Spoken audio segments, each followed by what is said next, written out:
One of the great mistakes is to judge policies and programs by their intentions rather than their results.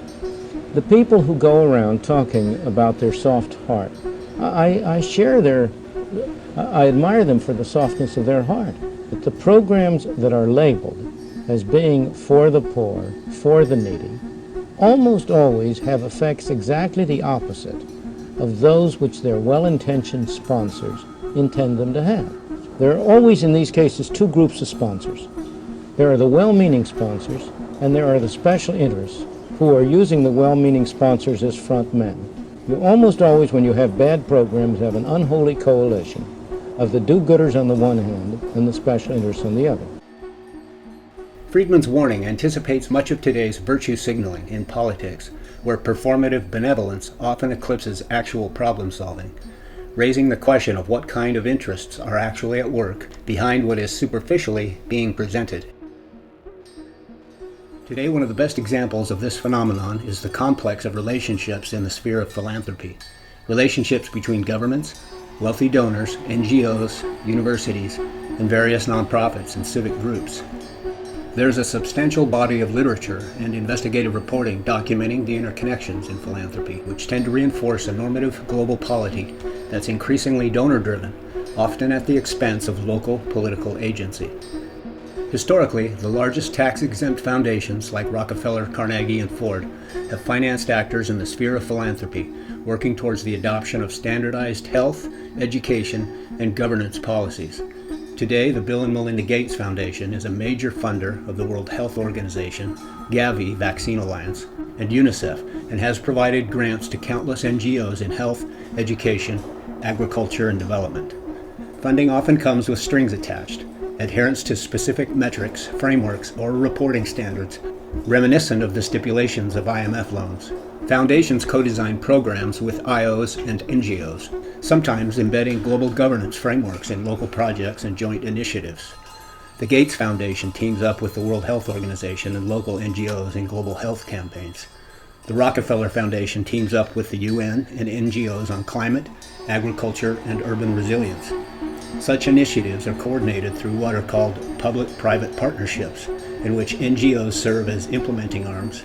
IOs provide global legitimacy and policy frameworks, while foundations provide funding. Individuals from foundations often sit on NGO boards and IO advisory councils. As scholars like Michael Barnett and Peter Evans have noted, this process diffuses scripts for legitimate social action, replacing local moral vocabularies with more global managerial ones. Leadership initiatives at the Aspen Institute, Rotary International, and the Young Global Leaders of the World Economic Forum train NGO leaders, civil servants, and donors.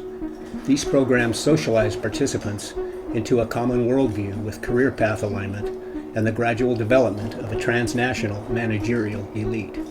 Harvard's Hauser Center for Nonprofit Organizations was among the first academic programs to codify a global professional language for nonprofit leadership. Alumni and affiliates often move into foundation, NGO, or policy advisory roles, carrying that language with them. The Hauser curriculum's influence can be seen in how global NGOs now structure leadership pipelines. The Aspen Institute's fellowships explicitly cultivate a shared global identity that fosters a moralized managerial class whose worldview is transnational, not local. Rotary's leadership training materials emphasize service above self, world understanding, and partnership with global institutions language that aligns with UNESCO, World Health Organization, and Sustainable Development Goal frameworks. Leaders trained through these pipelines internalize managerial rationality. Decision-making becomes vertically accountable rather than horizontally at the local level. Success and advancement depend on adopting globally sanctioned frameworks as opposed to local community priorities. Philanthropic leadership networks act as conduits of what sociologist John Meyer called world polity, a cultural framework that encompasses and influences the actors within it, emphasizing the dependence of local social organization on institutionalized global models. Grants, fellowships, and leadership awards are explicitly or implicitly tied to alignment with global governance goals, such as ESG, DEI, or SDG metrics. Federal and state education departments often co-fund projects with philanthropic partners. To access this money, Local actors, such as charitable foundations and nonprofit civic groups, must structure programs according to federal rubrics, which in turn have adopted global ones. Smaller philanthropists with more localized agendas act in unison with these broader frameworks through a mesh of incentives: grant dependency, credentialization, prestige, tax savings, access to prestigious conferences, and moral signaling. On the part of donors themselves, alignment with this standardized model is rewarded with tax deductions, prestige, and exemption from political scrutiny. Local civic groups also learn that alignment equals funding. Critique or dissent, on the other hand, is not necessarily punished, but it does result in things like grant rejections, lack of invitations, and fading visibility. Dissent slowly withers away through attrition, what Elizabeth Noel Neumann called the spiral of silence. A theory that explains how fear of isolation or ostracization can lead individuals to suppress their minority opinions, creating a cycle where the perceived majority view is amplified while the minority voice disappears. Mass media plays a key role in reinforcing popular viewpoints so that those with the minority views fall silent and the spiral strengthens, increasing conformity and potentially skewing public discourse. This complex web of charitable foundations, nonprofits, NGOs, and various civic groups represent a multi-trillion-dollar tax-exempt economy and collectively function in a way that looks a lot like the privatization of global governance. Political scientist and Stanford professor Rob Reich maintains that the very idea of a foundation is essentially a standing invitation to the wealthy to exert their preferences into the public sphere. Charitable foundations, both large and small, are tax-exempt nonprofits and therefore offer tax breaks to their donors.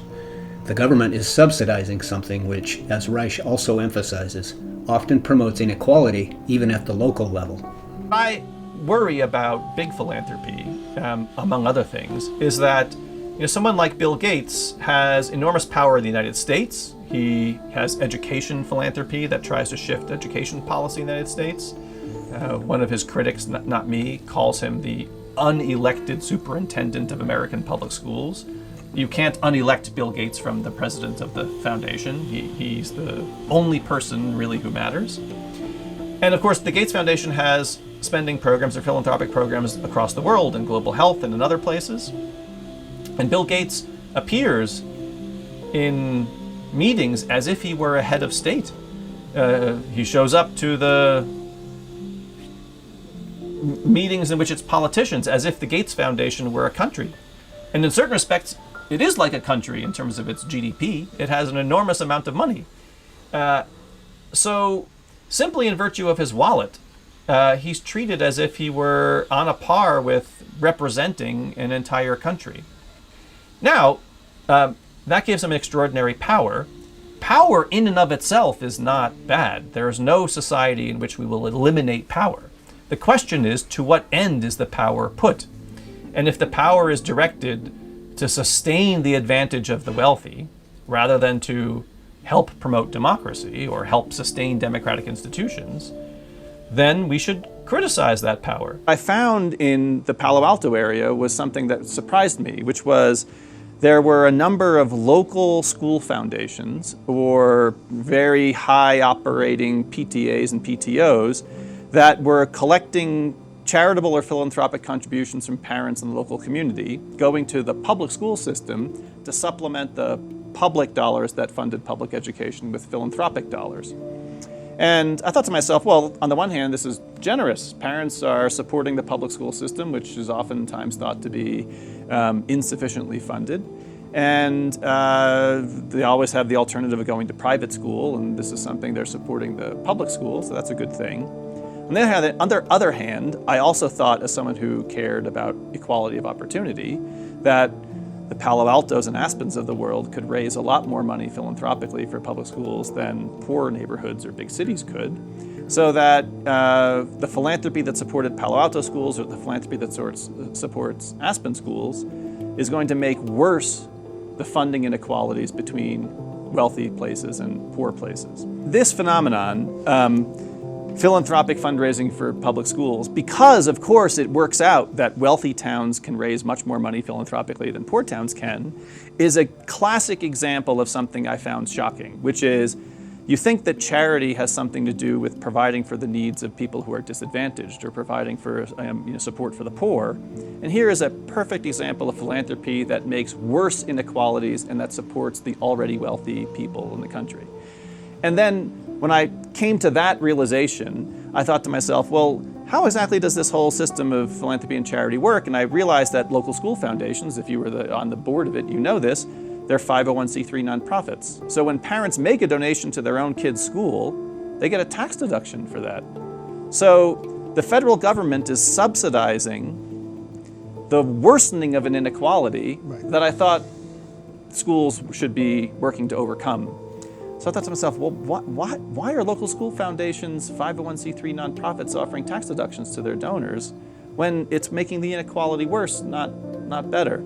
And I thought, well, now I've got a different topic. It's not just about local school foundations. It's about how often does charity worsen inequality rather than make it better? And then I started learning about foundations rather than just individual donors. And I thought to myself, well, no, this is not just a small op-ed I was going to write. I have a much bigger topic now. I'm going to explore the topic of the role that philanthropy plays in a democratic society and the public policy framework that helps manage it. Why do we have nonprofit organizations and for-profit organizations? That's not a natural law about the world. Those are legal creations. The private foundation, when did that start? How did that come about? Carnegie and Rockefeller, is that an example of pure generosity, or is there something else going on there? If our tax code is subsidizing something that creates more inequality at the local level, first, what is it exactly it's subsidizing overseas? And second, what could those lost tax dollars be doing here on the domestic front? In Africa, the stipulations of the AGRA Institute, funded by Rockefeller and Gates, have resulted in the undermining of a centuries-old food system by making it illegal for African farmers to share or sell uncertified seeds, and to instead buy commercial high-yield seeds and synthetic fertilizers from companies like Monsanto, Syngenta, and Bayer, companies that have coincidentally had so much to do with the demise of the American farmer. AGRA and its allies promote commercial seed laws that benefit a handful of corporations, like Bayer Monsanto, Syngenta, and DuPont, which now controls 60% of the world's seeds and nearly 70% of the chemicals used to grow food. The laws are also reinforced by UPOV 91, an international agreement that restricts farmers from saving or sharing seeds. The goal? To give plant breeders exclusive rights to their seed varieties, supposedly to boost innovation and food security, but in reality, small-scale farmers can't even access that system. The certification process is too expensive, and their seeds, which naturally evolve to changing environments, can't meet uniformity requirements. Meanwhile, Western corporations patent and profit from plant varieties that have existed for generations. In Kenya, one of AGRA's key focus countries, the 2012 Seed and Plant Varieties Act made it illegal to sell, share, or save uncertified seeds for commercial crops.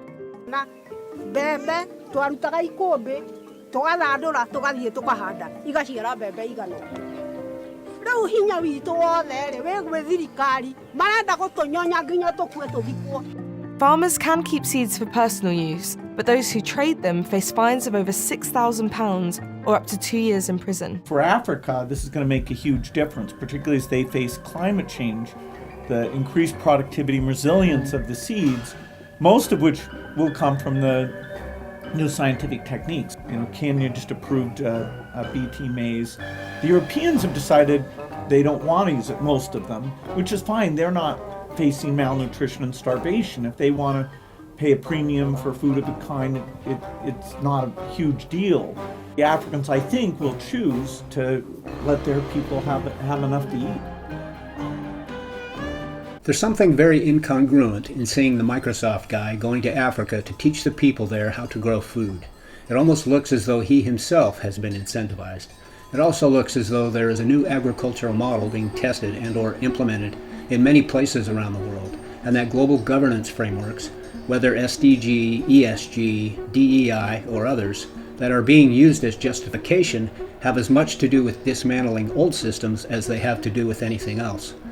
Whoever is doing the incentivizing clearly understands that older minds are more difficult to change and that indoctrination is most easily achieved during the more formative years and through the education system. So it comes as no surprise to see the NGO mindset being disseminated at major universities. At Stanford, one family stands out for its great influence. The father, John Arriaga, a Silicon Valley real estate developer, has supported this university with millions of dollars in regular donations. His daughter, the high priestess of philanthropy, is Laura Arriaga Andreessen, the daughter of a billionaire and wife of a billionaire. She has written a book on the art of giving, which includes recipes for charity. For the past 10 years, she has indoctrinated hundreds of students at this university in the philanthro-capitalist religion. In the last decade, we have seen some rather significant changes in philanthropy, not just in terms of how we practice philanthropy, but also in terms of rising trends in people's areas of interest, including the emergence of effective altruisms, utilitarian methodology, as well as the burgeoning field of impact investing. Thank you so much. I really appreciate your insights. Yeah, it's really good. I will look forward to connecting with you soon. Okay. Mrs. Arriaga invites us to an evening of her donor circle called SV2. It is a social enterprise that claims to practice targeted charity to alleviate certain inequalities. The purpose of these meetings is to attract new capital. Here, as in her book, the same belief is spread.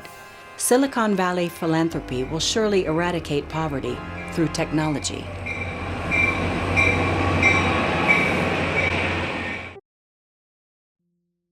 In the U.S. today, it's pretty hard not to notice that both our government and our philanthropists share a propensity to frame everything they do in altruistic terms. They also share a habit of investing heavily overseas while things are falling apart back home, where the interest alone on the national debt is unserviceable and many of our cities are looking increasingly third world. As to why Bill Gates is putting so much attention into development of health and agriculture in Africa, I would have a much easier time taking him at his word if the streets of Seattle were not trending in the direction that they are, as rapidly as they are. But billionaire-funded initiatives overseas mean much more than just enormous tax savings for the billionaire donor class, don't they? They also mean emerging markets and structural reinforcement of a market-driven development model going forward. Every thinking person has to wonder if their genetically modified crops, digital ID and payment systems, digital currencies, data collection and social credit systems, sustainable development goals, and vaccination programs will do more to control people than anything else, and if that's why the government tax code has been fashioned to promote all this. This is a good place then to reiterate Milton Friedman's distinction at the beginning, the distinction between well-intentioned frontmen and special interests. There are always in these cases two groups of sponsors. There are the well-meaning sponsors, and there are the special interests who are using the well-meaning sponsors as front men. You almost always, when you have bad programs, have an unholy coalition of the do-gooders on the one hand and the special interests on the other. Friedman's distinction is important for understanding today's increasingly bizarre political landscape, where we need only look beyond the well-intentioned frontmen. A much better view can be had, for anyone that wants it, through the lens of the post-World War II intellectual and geopolitical environment, where global governance became a major focal point with the beginnings of UNESCO and the emerging field of cybernetics, the connections between which become visible when we trace the networks of thinkers involved in post-war reconstruction, scientific humanism, and systems theory.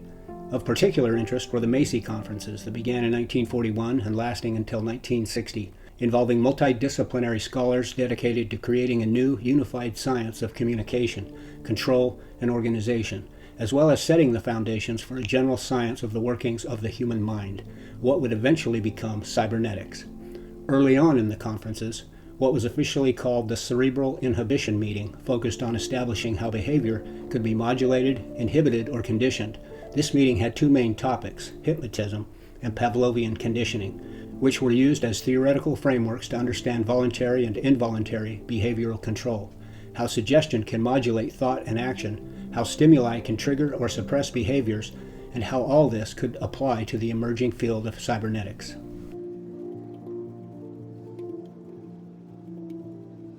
while cybernetics provided a technical vocabulary for shaping behavior through information feedback loops. UNESCO's focus was on cultural and educational integration. In this cultural milieu, education became a systemic lever for governance and steering society according to pre-established norms. UNESCO's vision was creating mechanisms of global coordination, using science as a unifying language and guiding evolution through international institutions, ultimately building what was dubbed a single world culture. UNESCO invested heavily in international media standards, global data collection, and information exchange networks, such that the information that circulates and the feedback loops that operate dictate outcomes preemptively.